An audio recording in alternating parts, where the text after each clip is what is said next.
Je ne me rappelle plus précisément quand je me suis engagée pour la défense des droits de l'homme. Mais quand Marcina, une ouvrière, une syndicaliste, a été enlevée par des militaires, torturée, violée, tuée, et que le procès qui a suivi a été un tissu de mensonges, je me suis dit qu'il fallait trouver quelque chose. D'autant que ce n'était qu'un cas dans une myriade d'exactions. J'ai alors décidé d'écrire une pièce de théâtre. Je ne suis pas médecin, je ne sais pas faire revivre, je ne suis pas avocat, je ne sais pas assurer la défense d'un mort. Mais il fallait rendre utile cette mort. Il fallait que la vie exemplaire de Marcina serve la nation indonésienne. J'ai donc écrit un script sur sa vie, son combat. Bien entendu, le gouvernement a réagi avec violence. J'ai monté cette pièce dans 11 villes en Indonésie. Et elle a été interdite dans 3 d'entre elles, Surabaya, Bandung et Lampung. Dans les 8 autres, on a pu jouer. Mais dans chaque, il y avait systématiquement des centaines de policiers autour du théâtre pour contrôler et écouter ce qu'il se passait.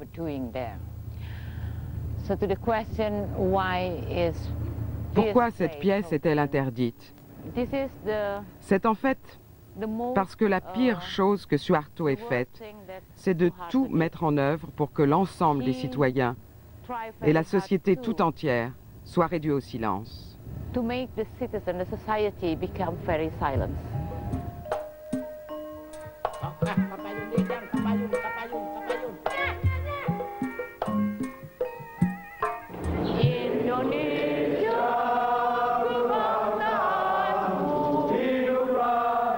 Jakarta, le 10 mars 1998, 71 jours avant la chute de Suharto.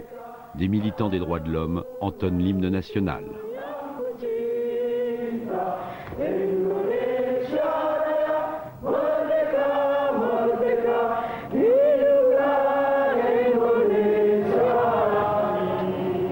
Six d'entre eux vont être les acteurs d'une pièce ayant des allures de révolution sur une scène qui ne sera pas toujours celle du théâtre d'ombre. Tolong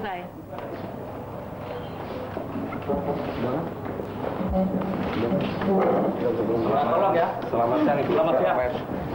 Selamat siang. Kita mau pulang. Udah deh. Ayo. Alek.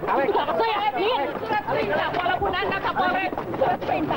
Udah kamu sama saya. Keluarkan surat perintah. Sama saya. Kamu siapa ini? Ini saya ini aja. Ini ada saya. Ini kakak saya. Ini Pi. Ini atas nama undang-undang ya toh. Saya Kapolres. Surat penguasa sini saya. Saya boleh diambil tapi minta surat perintah. Ayo dulu. Ajar kamu bentak saya ya. Maka ikut dulu pakai surat. Bentar. Ini surat perintah saya Bu. Atas nama undang-undang. Lepas mundur. Saya bilang mundur. Baca. Tuh Kapolsek tuh. Dalam rangka kegiatan pengamanan masyarakat di wilayah Pademangan, dipandang perlu mengeluarkan surat perintah ini. Surat perintah lisan Kapolsek Metro Pademangan saya perintahkan kepada para perwira Wakapolek, Kanit Resintel, Kanit Sabara, Kanit Bimas untuk melaksanakan pemenanganan kegiatan masyarakat di Pademangan. Itu juga. Ibu melaksanakan kongres tanpa izin. Surat perintah penangkapan saya. Surat perintah penangkapan nanti kita siapkan di kantor. Surat perintah penangkapan di kantor kita pulang. Bisa. Saya bukan kriminal. Saya bukan kriminal. Bawa urah. She's not a criminal. I'm not a criminal. I'm asking for the letter.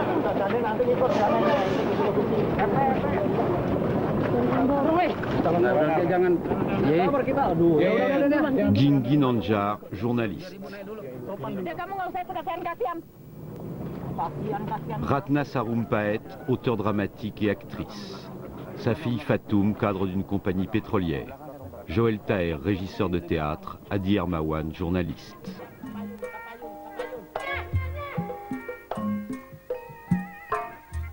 Et Alexius Surya, avocat. Lors de la réunion du 10 mars 1998, où Ratna Sarumpait a été arrêté, j'avais été envoyé par Endardi, mon directeur au PBHI, l'Association des avocats pour les droits de l'homme, pour veiller en cas de problème à ce que le droit soit respecté. Je suis dirigé vers des militaires pour leur demander de me montrer leur mandat d'amener. C'est alors qu'une dizaine d'individus se sont précipités et se sont jetés sur moi avant même que je ne puisse bouger le petit doigt. Ceux qui m'ont arrêté étaient habillés comme vous et moi. J'ai su après que ces hommes en civil étaient des militaires. Je n'ai rien pu faire pour Ratna Sarumpait, parce qu'en réalité, c'est moi qu'ils ont embarqué en premier. Au niveau de la procédure d'arrestation, il y a vraiment eu une violation flagrante des droits de l'homme.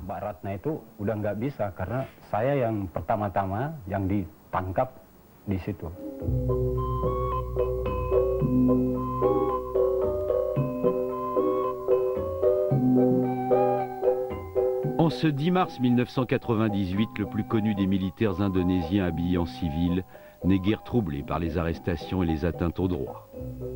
Le général Suharto est le président du pays depuis son coup d'État de 1965 et il va être réélu le lendemain pour la 6e fois à la fonction suprême. Le sort des 6 militants arrêtés lui importe peu.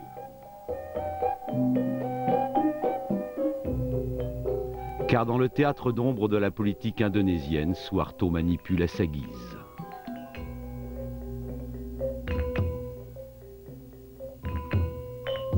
Il a son parlement où 1000 bras de députés vont à la baguette se lever pour le réélire.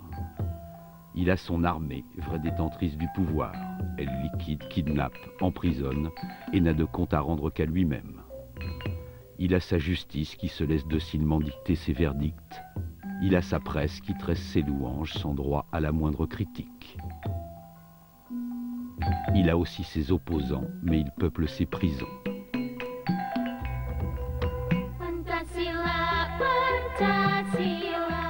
Il a encore son idéologie officielle, la Panchasila qui prône un islam respectueux des pouvoirs.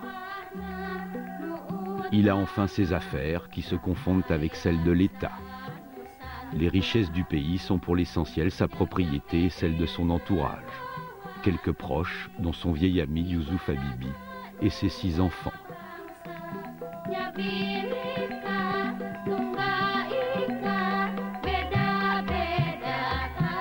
Sa fille aînée, Tutut, qu'il a fait ministre.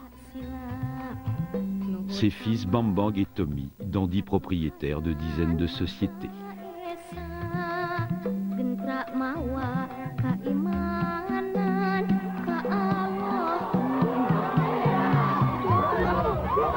Il a aussi ses étudiants qui contestent, car en ce printemps 98, les masques de théâtre vont subitement tomber.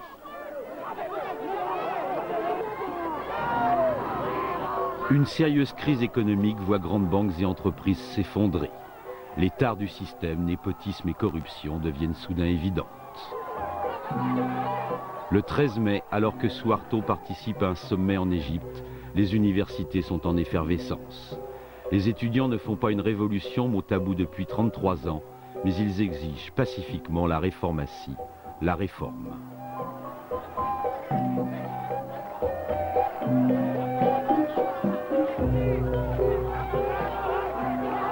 Une revendication irrecevable pour l'armée.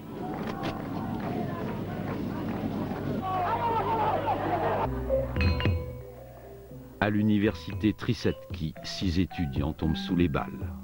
Il en faut davantage pour émouvoir Suharto.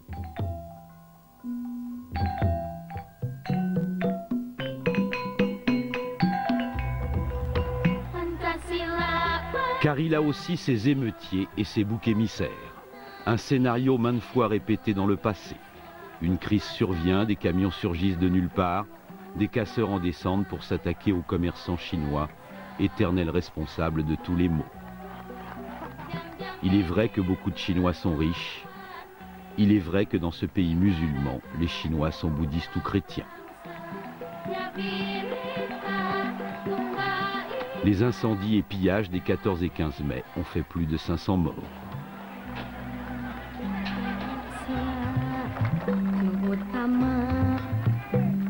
La colère du peuple ainsi assouvie, Suharto rentre d'Égypte le 18 mai. Il a tout compris. Maka untuk menyelamatkan negara dan bangsa, pembangunan nasional, Pancasila dan Undang-Undang Dasar 1945, serta kesatuan dan persatuan bangsa, saya mengambil keputusan sesuai dengan wewenang yang diberikan oleh Majelis Pemusatan Rakyat (MPR) saya sebagai Presiden Mandat MPR, saya akan melaksanakan dan memimpin reformasi nasional secepatnya.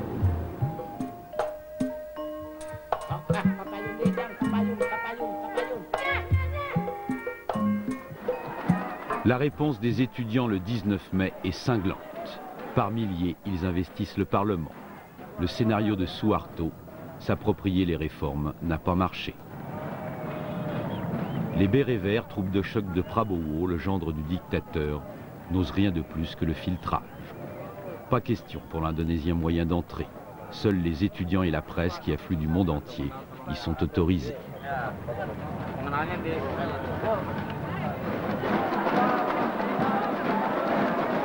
Plus la journée avance, plus le ton et les revendications montent. Arrivé quelques jours plus tôt à Jakarta avec des visas de touristes pour rencontrer secrètement des militants des droits de l'homme, nous constatons sidérés que Suharto, chose impensable, sacrilège quelques jours plus tôt, est désormais ouvertement sur la sellette. Nous sommes ici pour exiger une réforme politique. Nous voulons une véritable réforme, avec de vrais changements. Et non pas seulement entendre des promesses qui ne seront pas tenues et des paroles vides.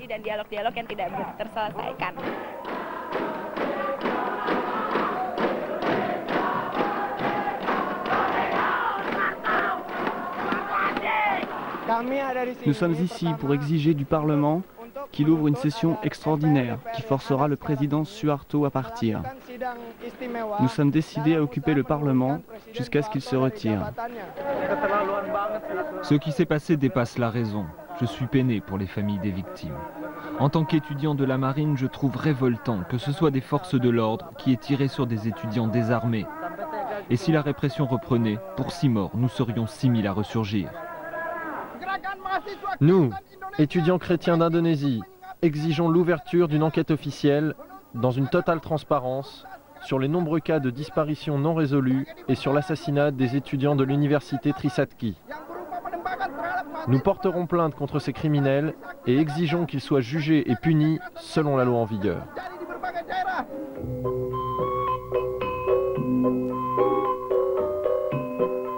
Alors pour Suharto, plus question de théâtre d'ombre. Le 20 mai, pour sauver son pouvoir et ses affaires, il abat sa carte maîtresse, l'armée. Jakarta, au petit matin, est bouclé. Le Parlement, occupé par les étudiants, est coupé du reste de la capitale, à défaut de la planète.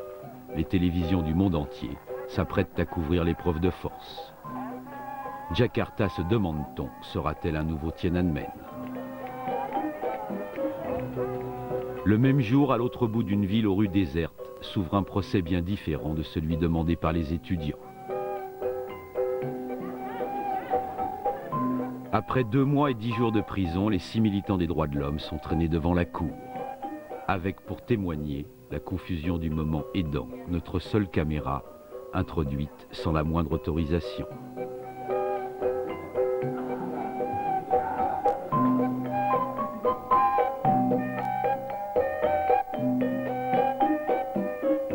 Ratna, Adi, Joël, Alexius, Ging et Fatoum. 2 chefs d'accusation graves pèsent contre les 6 accusés. 3 fois, par haut-parleur, comme l'exige la loi, l'ordre d'évacuation de la salle a été donné sans que ceux-ci obtempèrent. Ils ont donc commis le délit de trouble à l'ordre public. Mais aussi, par leur réunion, ils se sont rendus coupables d'entrave à l'application du programme politique du gouvernement. Il est donc requis contre eux le crime d'atteinte à la sécurité nationale. Un crime d'ordinaire passible de 5 ans au moins.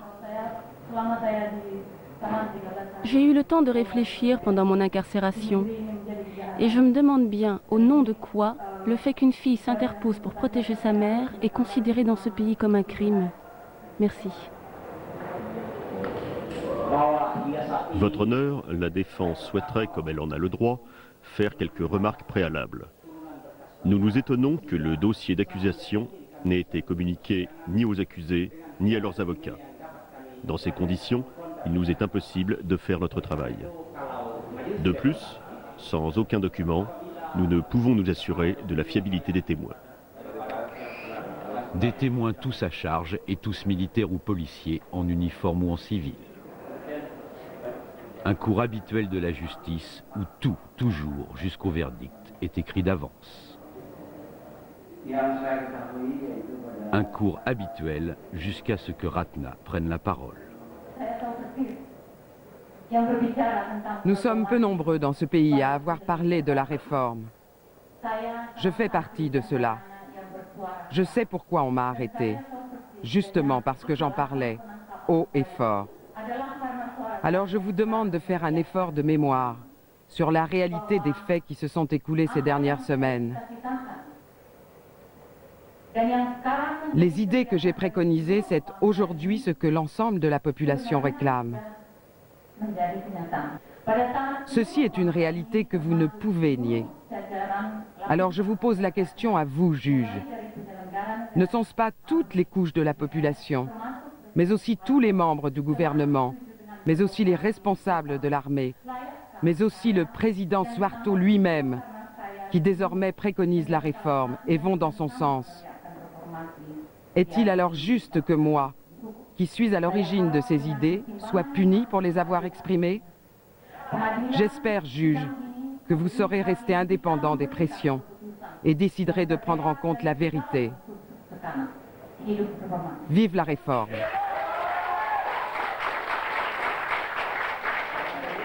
Le juge, ébranlé, demande des explications complémentaires.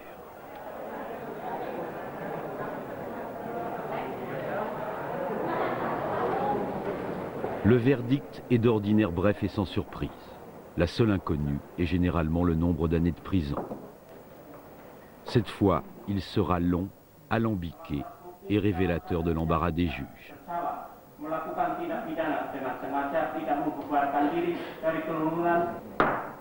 Il est accueilli avec incrédulité par toute la salle d'audience, accusé compris. On ne comprend pas.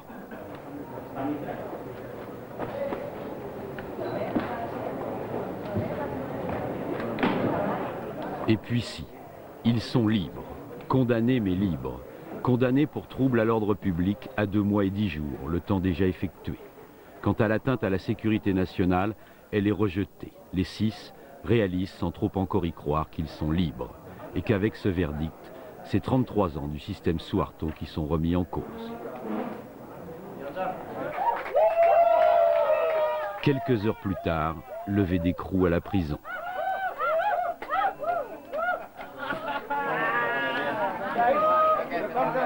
Les derniers prisonniers de Suharto nous invitent à les suivre.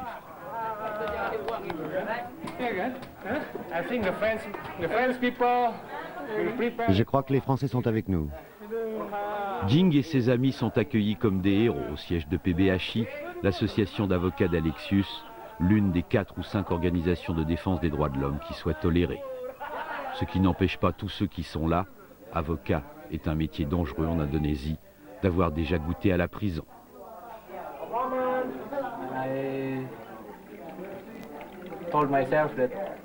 Je m'étais promis de ne pas me raser avant d'être libéré.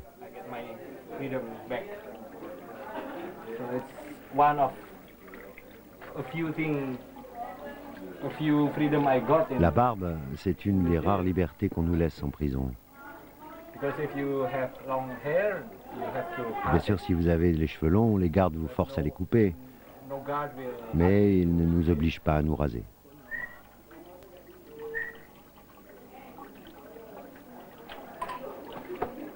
Freedom! Merdeka!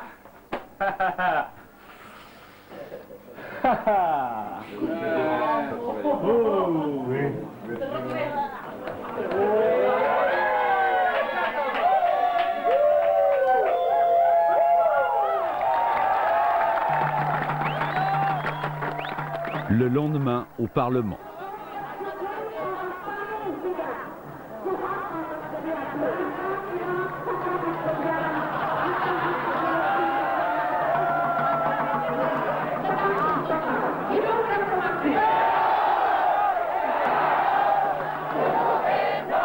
On chante la liberté, on crie victoire.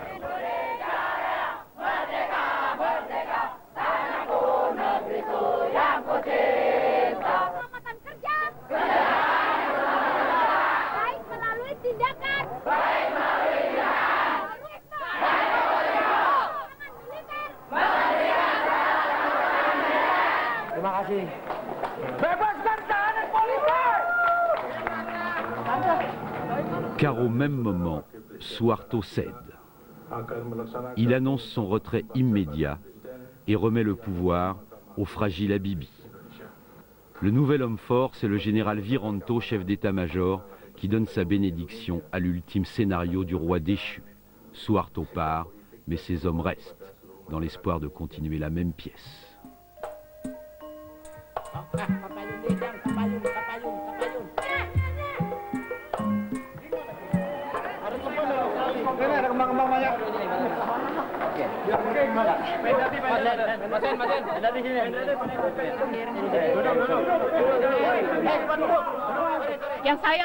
Nous ne voulons pas, comme certains le réclament déjà, que Suharto soit pendu.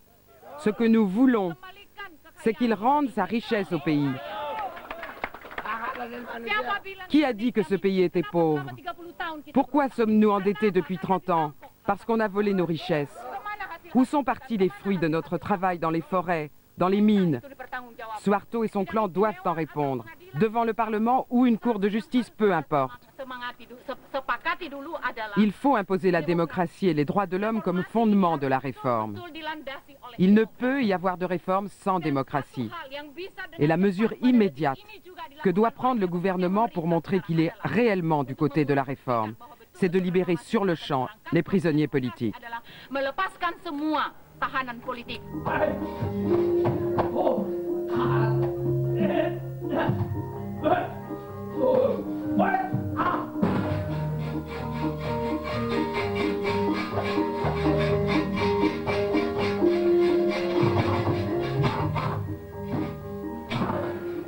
Ce soir, dans la petite salle de répétition de la maison de Ratna, c'est une autre version du théâtre d'ombre qui réunit membres et sympathisants du SIAGA, l'association fondée par l'actrice quelques mois plus tôt.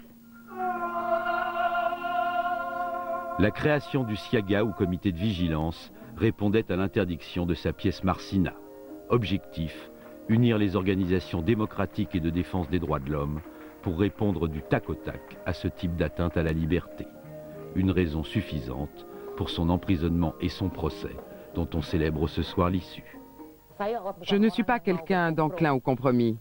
Franchement, j'aurais dû refuser leur verdict livré dans un procès éclair. Toute personne ayant le sens de ses droits aurait dû refuser. Mais en fait, à ce moment, je me suis sentie acculée par mon désir d'être libre. J'ai eu un sérieux dilemme. Qu'est-ce qui pouvait être le plus utile? Me battre contre la justice pour défendre mes propres droits et être acquittée? Ou bien me trouver dehors et lutter pour la réforme, ce qui revient à défendre une autre conception de la justice.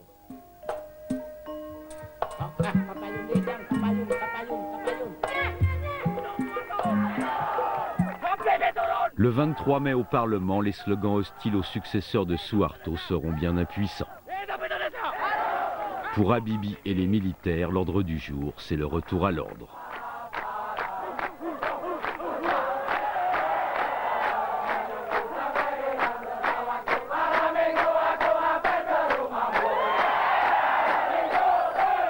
L'après-midi, dans les jardins du Parlement, démonstration des bérets verts entourés de leurs partisans. À l'évidence, les troupes de choc ont le moral.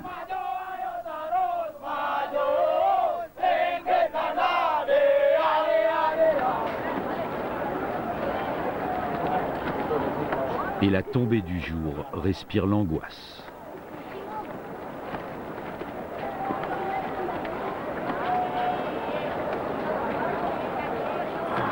Minuit devant le Parlement.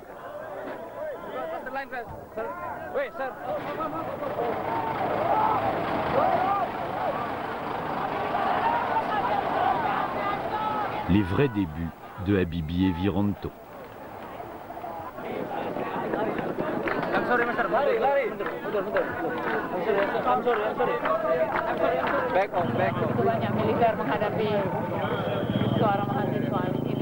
Artinya kan kalau mau diajak keluar kan bisa diajak berunding. Terhadap mundurnya Suharto dan naiknya Habibie gimana? Saya nggak punya komentar mengenai itu. Saya nggak melihat ada perubahan apa-apa. Sikap Anda sendiri gimana? Ya nggak ada perubahan. Lihat aja ini militer begini banyak. Yang Anda harapkan gimana, Mbak? Saya mengharapkan begitu berubah pemerintahan, begitu berubah keadaan.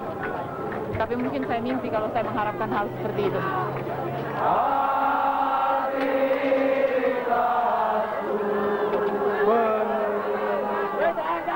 tahun untuk meninggalkan gedung ini secara mengingat gedung ini bersihkan.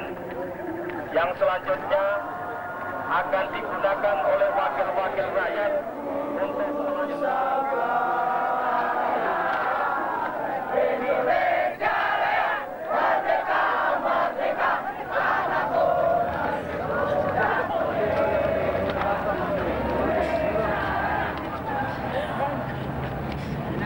Karena saya waktu itu berpikir kalau Ratna masuk, C'est moi qui ai forcé Ratna à s'en aller. dia akan menjadi target juga kalau tentara. Tout simplement parce qu'elle pouvait être une cible idéale pour des militaires. Menjadi target dari Ce soir-là, tout était possible. Qu'on l'arrête, qu'on l'enlève, qu'on l'emprisonne de nouveau, ou même si ça se mettait à tirer, qu'on la tue. Aku telah menyaksikan bagaimana kekuasaan kalian menertawakan harkat orang-orang. J'ai été témoin de la façon dont vos pouvoirs méprisent la dignité des êtres humains. Di atas rasa lapar dan Je vous ai vu danser avec avidité sur la souffrance et ignorer la famine. bara api di sudut-sudut kota. Negeri yang kalian Mais j'ai vu aussi le désir se transformer en braise aux quatre coins de la ville terus menganga. et engloutir dans ses gueules ouvertes vos idéaux de catastrophe. Bayi ini ke dalam kehidupanku. Namun bayi ini berada dalam pelukan. Il a été ainsi déposé un bébé dans ma vie. Berjanji tidak akan membiarkannya terperangkap di tengah kehidupan. Ce bébé est désormais dans mes bras et je vous promets du fond de mes entrailles que je ne vous laisserai pas le submerger par votre avidité et votre sauvagerie. Terperangkap di tengah Vous, parents d'un monde impur, soyez certains que je sauverai cet enfant qui sauvera le monde des hommes. Kalian tentu mengerti. Menyelamatkan seorang anak adalah menyelamatkan dunia.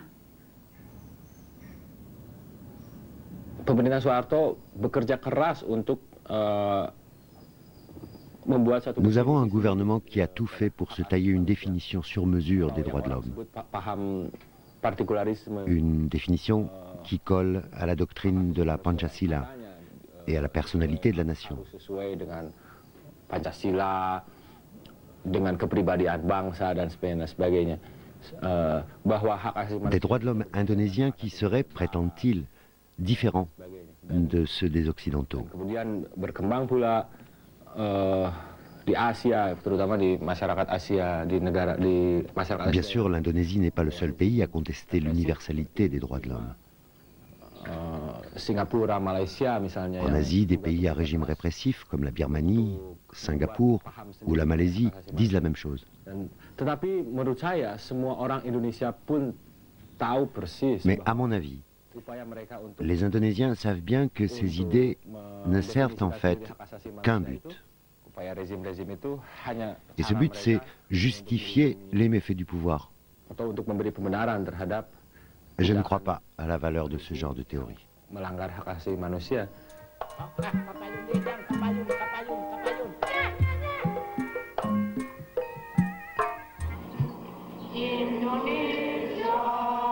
Quelques jours après la libération des Six, le Parlement est évacué, l'ordre est rétabli, les successeurs de Suharto sont en place.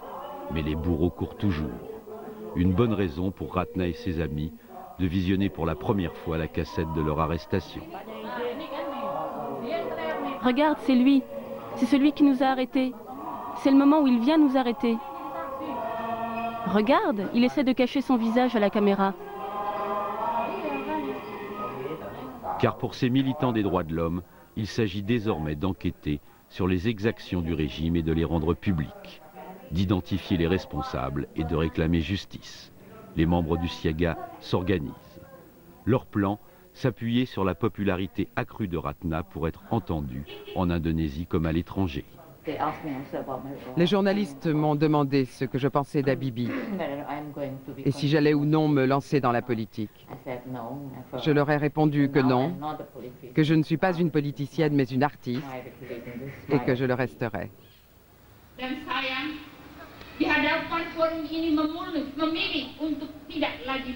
Une artiste décidée à faire s'effondrer le mur du silence. Jusqu'alors, toute mission internationale d'observation était récusée. Toute équipe de presse étrangère était encadrée par le ministère de l'Information.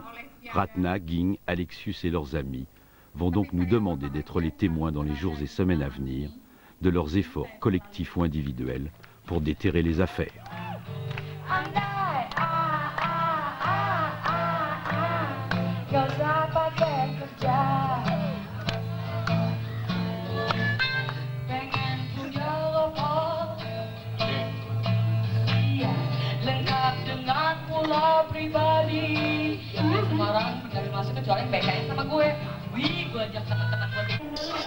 Gue pindah dulu ya ke sana. Itu saya sangat butuh itu.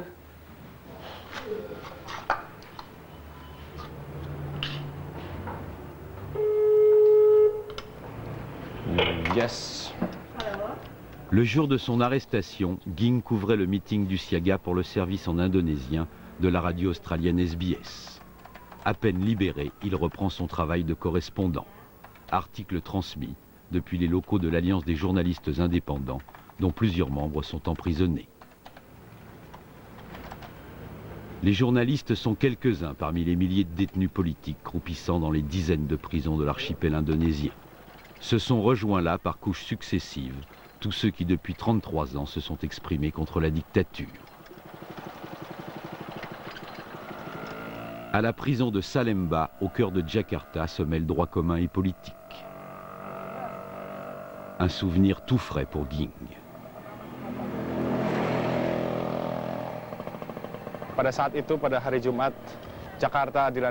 Une semaine avant ma libération, le vendredi, on pouvait apercevoir depuis la prison les lueurs des immeubles en feu dans Jakarta. À chaque fois que les émeutiers embrasaient un nouveau foyer, avec sa colonne de fumée, tout le monde applaudissait avec frénésie.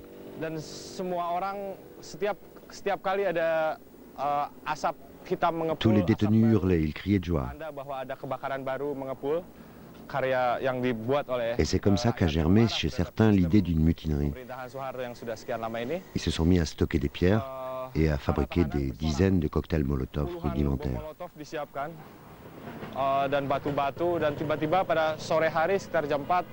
En fin d'après-midi, ils se sont attaqués aux gardes.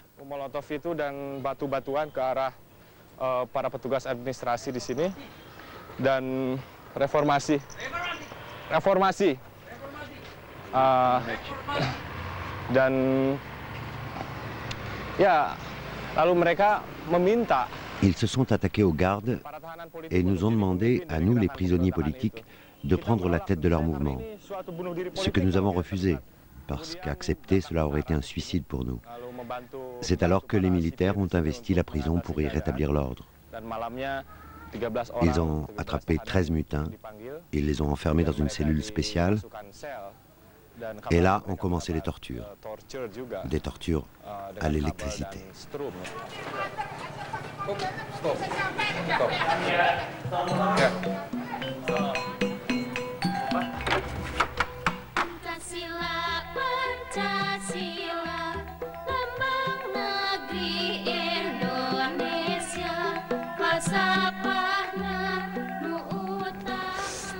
À Salemba, on ne rentre pas. Toutefois, dans les jours qui suivent, un reportage de Ging se fait l'écho d'une rumeur insistante. Le bruit court que 5 prisonniers politiques vont être libérés. On ignore si Gusmao, le leader timoré, et Sujatmiko, le président du PDP, sont dans cette liste. Ging Ginanjar depuis Jakarta. Ok. Thanks, bye. Des prisonniers détenus à la prison de haute sécurité de Sipinang. Sont regroupés là tous les leaders emprisonnés de l'opposition, dans un isolement presque total. Les murs de Sipinang, un rideau de fer et de barbelés dressé jusque-là par Suharto contre la subversion. Pourtant, le 25 mai, pour la première fois, les portes vont s'entrouvrir. Affolés par la présence des médias du monde entier, les nouvelles autorités lancent une opération séduction. Vieux communistes, là depuis 1965, jeunes opposants et indépendantistes, sont autorisés à poser pour la photo et à s'exprimer brièvement. J'ai été condamné à 13 ans de prison. 13 ans de prison parce que le régime de Suharto nous a accusés de subversion, de rébellion. Simplement pour le fait d'avoir fondé un parti d'opposition. L'opération tourne au bras de fer. Les prisonniers, s'appuyant sur la présence des caméras, la transforment en meeting. Ceux qui pensent sortir, comme le leader musulman démocrate Sri Bintang, manifestent concrètement leur solidarité aux communistes et aux Timorais, qui, eux, n'ont aucune chance d'être libérés. Le peuple indonésien est en train de se battre pour sa liberté. Alors pourquoi cette liberté serait-elle bonne pour les Indonésiens et ne le serait-elle pas pour les Timorais? Cela s'appelle 2 poids et 2 mesures. Xanana Gusmao, le leader des indépendantistes timorais, purge une peine de 30 ans. Depuis 1991, Alexius est son avocat. 1991, l'année du massacre de la Santa Cruz, dans le cimetière de Dili, la capitale du Timor oriental. «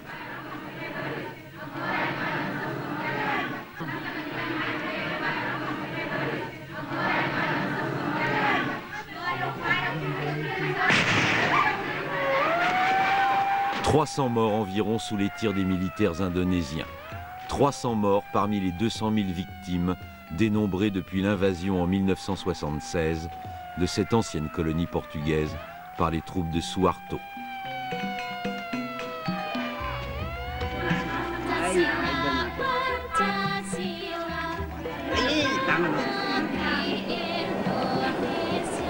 Du massacre de la Santa Cruz date l'engagement d'Alexius dans la défense des Timorais. Il est libre depuis 5 jours lorsqu'il se rend à Semarang, à 600 km de Jakarta, plaider pour 4 d'entre eux. Selon le quotidien Kompas du 24 mai, des prisonniers politiques vont être libérés. Mais on ne sait pas qui. Aucun nom n'est précisé.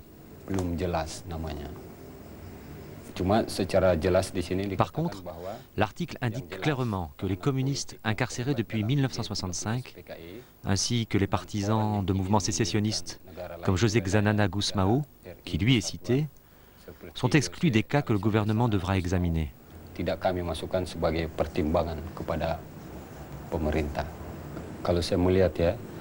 Pour moi, la Cour suprême, en indiquant ainsi au gouvernement ceux qui ne peuvent pas être libérés, agit de façon discriminatoire.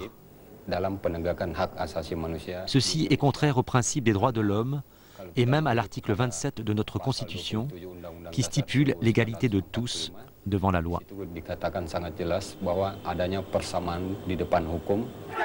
Tribunal de Semarang, un procès à l'évidence influencé par la présence de notre caméra.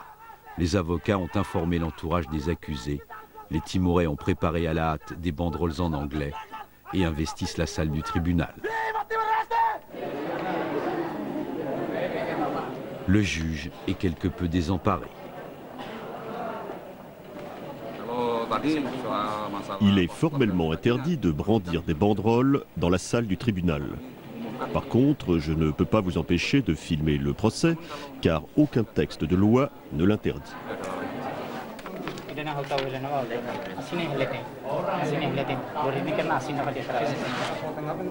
Unique rencontre de préparation entre les accusés et leurs défenseurs. Quelques minutes dans l'inconfort d'une cellule surpeuplée.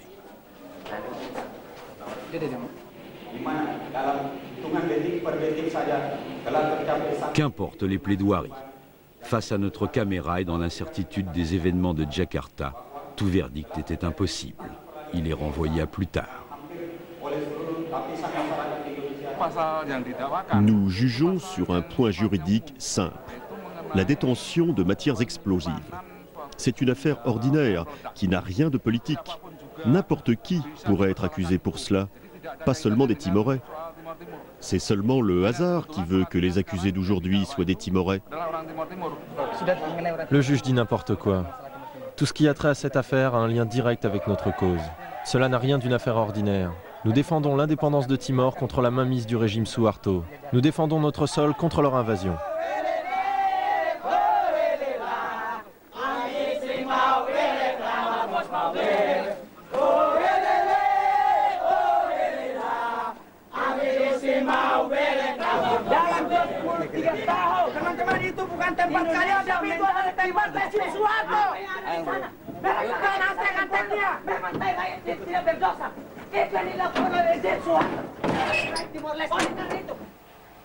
Une semaine plus tard, à 1000 km de là, Lampung, sur l'île de Sumatra.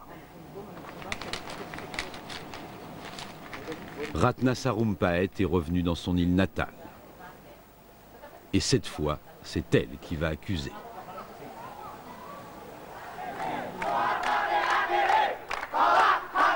Sumatra est un lieu traditionnel de résistance, le seul endroit où, malgré des élections sur mesure, Suharto n'obtenait pas la majorité. Un endroit aussi où les escadrons de la mort de l'armée faisaient disparaître sans laisser de traces.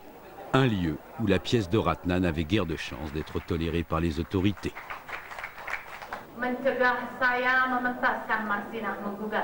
C'est ici, à Lampung, que la police a empêché mon spectacle de se dérouler. Ici qu'elle a empêché le public d'assister à la représentation de ma pièce Marsina accuse. Et c'est ici qu'a commencé le mouvement pour la réforme.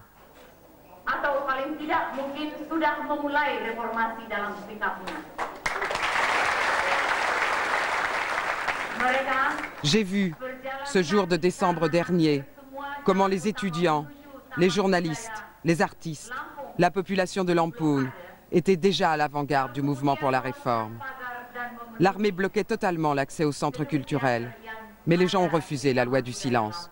Ils ont sauté par-dessus les grilles et réussi à manifester près du théâtre contre l'interdiction de la pièce. Et aujourd'hui, Ratna traîne en justice les autorités qui ont empêché la représentation. Un défi à la loi du silence et aux promesses de réforme du nouveau pouvoir. Un test édifiant.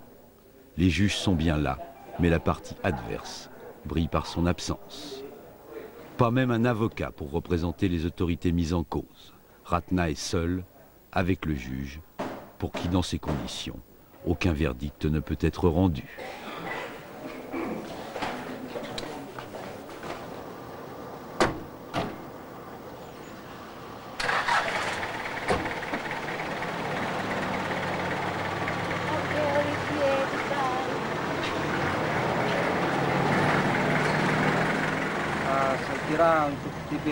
Pour nous, à TVRI, chaîne publique, l'affaire Ratna n'est pas importante.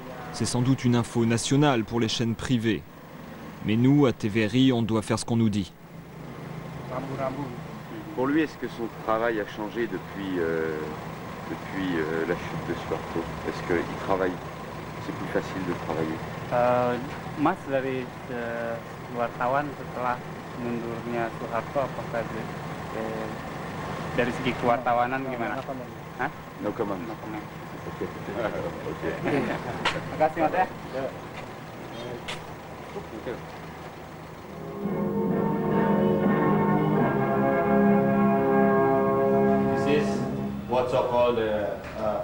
Voyez ce qu'est le pluralisme de l'information dans les médias. Regardez. RTVI, Indosiar, RCTI, STV, MTV. All are the same. C'est partout la même chose.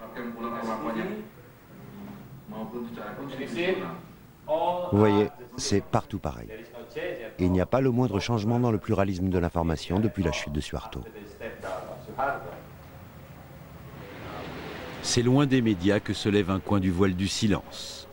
À l'Institut d'aide juridique, la principale ONG indonésienne, de simples gens osent pour la première fois se manifester. Il y a beaucoup de gens qui ont disparu dans notre région de l'Est de Java. Il n'y en a que 5 dont on a retrouvé la trace grâce aux enquêtes de l'Institut d'aide juridique. Et pour tous les autres, nous n'avons aucune nouvelle. Je veux qu'on libère mon fils qui a été arrêté pour des raisons politiques. J'ai peur pour lui. Ça fait trop longtemps qu'il est enfermé. Ceci est le tableau des personnes disparues. Pour la période allant du 14 au 25 mai, selon les données reçues, il y a eu 527 exécutions sommaires et 181 disparus, qui se partagent en 173 étudiants, 7 militants des droits de l'homme et un citoyen ordinaire. Dans les locaux de l'ONG, interview d'un miraculé. Desmond, un avocat, a été enlevé en février. Il vient de réapparaître. Desmond Maessa, quand dans notre cellule nous avons appris votre libération, nous avons été vraiment soulagés. Pouvez-vous nous décrire les circonstances de votre enlèvement? Je venais juste de descendre du bus quand j'ai senti qu'on me collait un revolver sur la tempe. J'ai été immédiatement poussé dans une voiture, mes lunettes sont tombées par terre. Ils m'ont passé une cagoule, puis m'ont maintenu la tête coincée entre les genoux. Ils ont alors mis la musique à fond. 40 à 50 minutes plus tard, on est arrivé dans un bâtiment. Je suppose de bureaux, car j'ai entendu des voix de femmes. Ils m'ont emmené dans une salle, puis m'ont arraché ma cagoule et l'ont remplacée par un bandeau sur les yeux. Ils m'ont fait asseoir sur une chaise et m'ont menotté les mains dans le dos. Alors, l'interrogatoire a commencé. Le problème, c'est que je ne savais rien des questions qu'ils me posaient. Et à chaque mauvaise réponse, j'avais droit tantôt à une décharge électrique, avec des électrodes posées partout sur mon corps, tantôt à un coup de pied, tantôt à un coup de poing sur la figure. Est-ce que vous avez pu les identifier? Pas de façon certaine, parce que pendant les 2 mois de ma détention, j'avais les yeux bandés. Mais je suis prêt à parier que j'ai passé ma détention dans le secteur de l'aéroport Halim Perdana Kusuma. Il se trouve que j'habite précisément dans le quartier de Halim, et en cellule, les bruits extérieurs que j'entendais m'étaient familiers. Cette ambiance me donnait le sentiment d'être dans mon quartier. De plus, à la radio, j'entendais les horaires des avions partant pour le pèlerinage à la Mecque. Or, les bruits de décollage correspondaient à ces heures.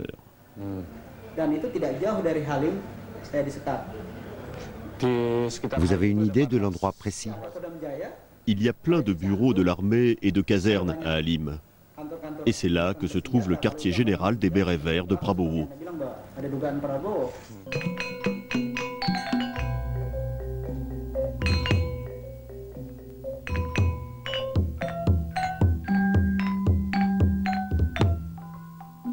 Été 1998. Le général Prabowo, gendre de Suharto et responsable des escadrons de la mort, perd la lutte pour le pouvoir qu'il menait contre son rival, le général Wiranto. Wiranto, militaire numéro 1 du régime Suharto, le reste sous Habibi. Tous les crimes de l'armée sont imputés à Prabowo.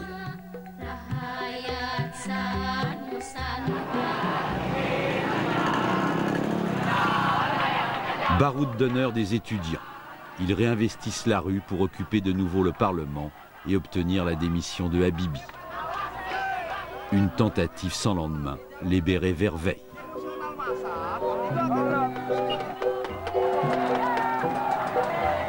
On ne passe pas.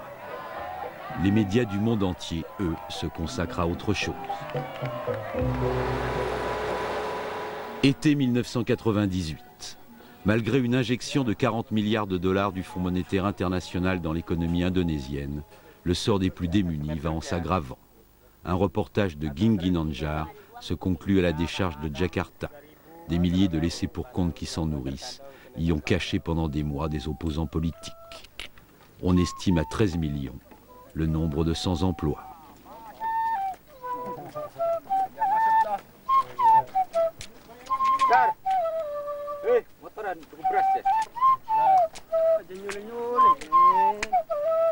Tandis que 1000 députés élus sous Suharto ont retrouvé leur Parlement pour mettre en œuvre la réforme. Le Parlement, comme si de rien n'était, a repris son activité habituelle. Ce lieu inspire le silence et la mort. Il est complice de la mort de Marcina. Il est complice de la terreur depuis 30 ans. 30 ans de peur, où nous avons failli devenir muets, sourds et aveugles. Mais nous avons retrouvé nos sens, et avec eux notre courage. Ils ont tué Marcina, mais un bébé est né. Né du courage d'un peuple qui a pris conscience de ses droits. Nous n'attendrons pas 30 ans pour que cet enfant fasse revivre la démocratie en cet endroit.